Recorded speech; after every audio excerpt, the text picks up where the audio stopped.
आंखों के नीचे या चेहरे की सूजन से अगर आप परेशान रहते हैं तो ये वीडियो आपके लिए। पफी आईज या आंखों के नीचे इस सूजन की वजह से इंसान की उम्र ज्यादा नजर आती है। नींद पूरी होने के बावजूद ऐसे लोग हमेशा थके हुए दिखाई देते हैं। ऐसा लगता है कि इनकी नींद सही तरह से पूरी नहीं हुई। अगर आपके साथ भी ये मसला रहता है या आप किसी को जानते हैं जिनके साथ ये मसला है तो इसका हल बहुत आसान है। इस मेडिकल कंडीशन को ईडिमा कहते हैं। ईडिमा का लफ्जी मतलब है सूज जाना या फूल जाना किसी जगह का। ये तब होता है जब इस जगह पे सेल्स में पानी भर जाता है। असल में ये पानी सेल्स के अंदर भी और सेल्स के बाहर जो सेल्स के दरमियान खाली जगह होती है जिसे इंटरस्टिशियल स्पेस कहते हैं, यहाँ पे ये जमा होने लगता है और ये प्रॉब्लम बहुत कॉमन है। पहले भी कुछ वीडियोस में मैंने इस पे बात की है।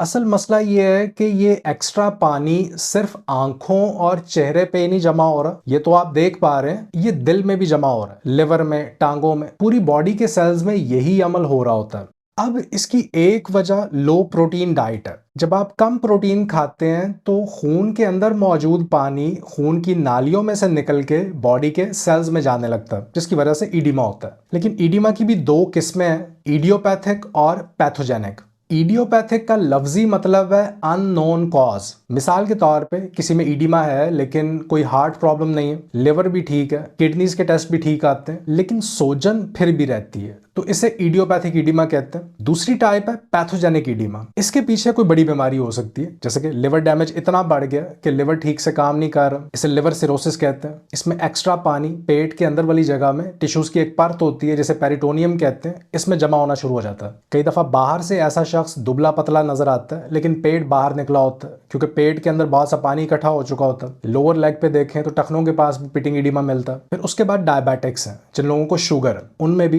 पांव टखनों के पास सोजन रहती है, हाथों में भी सोजन नजर आती है और कुछ केसेस तो इतने सीरियस होते हैं कि हाथ मुड़ नहीं रहा होता, उंगली पे अंगूठी पहनी है तो वो फंस जाती है। तो ये भी पैथोजेनिक ईडिमा का एक वर्जन है, क्योंकि ये मसला ज्यादातर किडनीज, हार्ट और लिवर की खराबी से आ रहा होता है। कंजेस्टिव हार्ट फेलियर भी एक वजह, जिसमें दिल खून को ठीक तरह पंप नहीं कर रहा होता और एक्स्ट्रा पानी जिस्म के टिश्यूज में वापस जमा होना शुरू हो जाता है। इस मसले को कंट्रोल करने के लिए अक्सर डाययूरेटिक्स दी जाती हैं, जिस्म में से पानी को निकालने वाली दवाइयां दी जाती हैं, या नमक खाने से मना किया जाता है। लेकिन आज मैं आपको ये बताऊंगा कि असल में इस कंडीशन के पीछे क्या वजह है। ये है high carbohydrate diet, refined carbohydrates का ज्यादा इस्तेमाल। एक एवरेज इंसान एक दिन में 400 से 500 ग्राम कार्बोहाइड्रेट्स खा लेता है। इसमें मैदा भी शामिल है, चीनी भी शामिल है। 1 ग्राम कार्बोहाइड्रेट आपकी बॉडी में 3 ग्राम पानी को रोक के रखता है। यानी जब हम ज्यादा रिफाइंड कार्बोहाइड्रेट्स खाते हैं तो ये जिस्म में एक फोम, एक स्पंज की तरह मसल्स में, लिवर में और इर्द गिर्द मौजूद टिश्यूज में पानी को रोक लेते हैं, इसे जिस्म से बाहर नहीं निकलने देते।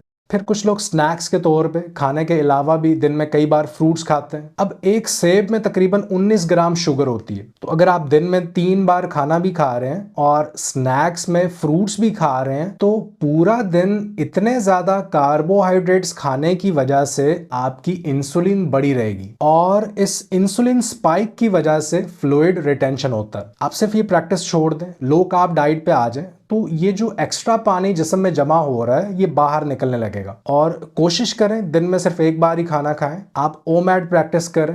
एक और बात, इस पानी के जमा होने की वजह से इन्फ्लेमेशन भी आती है, जिस्म में सोजिश भी आती है और इस सोजिश की वजह से आपका जिस्म मजीद पानी को होल्ड करने लगता है। दूसरी चीज, हाई कार्बोहाइड्रेट डाइट सोडियम को भी होल्ड कर लेती है और जहां जहां सोडियम होता है वहां पानी आता है, या आसानी के लिए हम इसे नमक कह लेते हैं। तो इस नमक की वजह से बॉडी ज्यादा पानी होल्ड करने लगती है। अब जब सोडियम ज्यादा होगा तो पोटासियम कम हो जाएगा, तो जितने ज्यादा रिफाइंड कार्बोहाइड्रेट्स और जितनी ज्यादा शुगर आप खाएंगे उतना ही पोटासियम कम होता जाएगा। पोटासियम मदद करता है इस एक्स्ट्रा पानी को जिस्म से बाहर निकालने में। तो बेसिकली पोटासियम इस सोजन को कम करने में मदद करता है। लेकिन यहाँ पे जो सूरत हाल बन जाती है वो है ज्यादा सोडियम और कम पोटासियम, क्योंकि एक एवरेज इंसान को रोजाना 4700 मिलीग्राम पोटासियम की जरूरत होती है। आप अगर आज अपना फूड चार्ट बना लें, जो खाना आप खा रहे हैं रोजाना और जितना पोटासियम आप खाने से ले रहे हैं वो देख लें, तो ज्यादातर लोग बॉडी की जरूरत के मुताबिक पूरा पोटासियम नहीं ले रहे, जो कि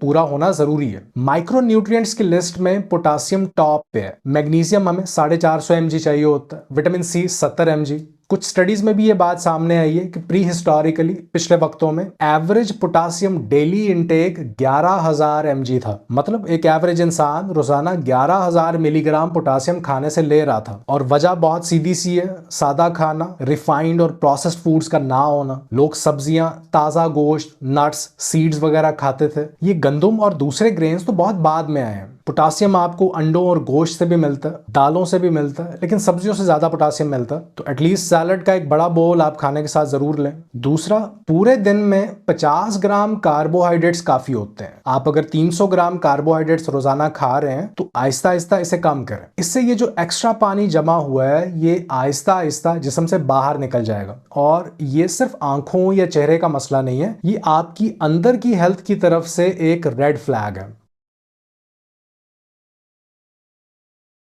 अपना ख्याल रखिए। मैं आपसे मिलता हूं अगली वीडियो में। अल्लाह हाफिज।